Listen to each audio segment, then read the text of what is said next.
Today we are unpacking a failure event that caught a lot of folks by surprise. Not because the pipe was poorly built, not because it was old and worn out, but because everything appeared to be working until it wasn't. This was a carbon steel pipeline with a clean 40-year operating record. No history of internal corrosion. No major leaks. Then, one day, the line failed. Why? Turns out the problem wasn't the pipe. It was what came into the pipe during a well restart. Here's the kicker.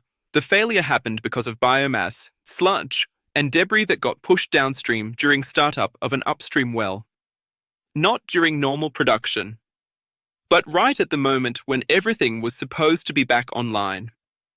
This wasn't just slow, creeping damage either.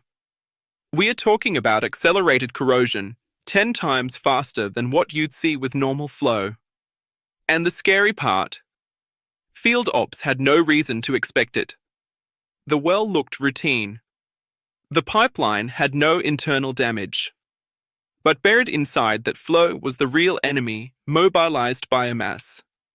So how did it happen? Investigators believe the liquid surge may not have come through the pump at all. It might have slipped past the tubing via the casing annulus, bypassing the very controls designed to moderate flow. That means traditional assumptions about how fluids enter the pipeline during startup might need a rethink. Because if you don't control that initial surge, if biomass and debris sneak past your defenses, you could have a corrosion nightmare on your hands before the line even stabilizes. And this wasn't just internal.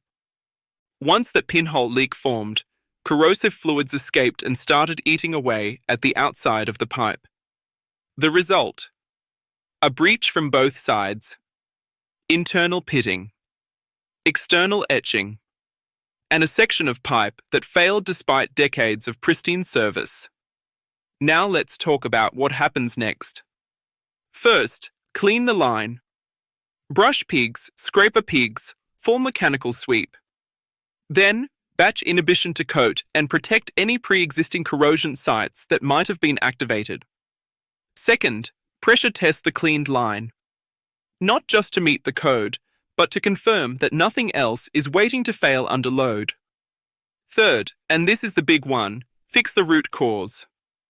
That means upstream wells now require high-rate water purges after every restart.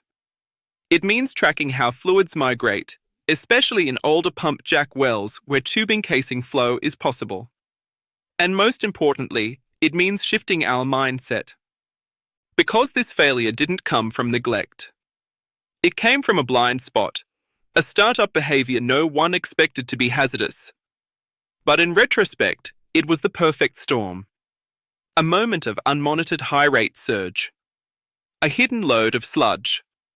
And a pipeline that got ambushed from within. So if you're in the field, here's the takeaway. Don't just look at your line. Look at your wells. Look at how fluids behave, not just in flow, but in restart. Monitor for pressure kicks. Watch your purge water. And the moment you suspect debris, respond fast. Because in the new age of late-life field operations, it's not just about what's flowing now. It's about what's been sitting, and what gets mobilized when you wake the system up. Thanks for listening.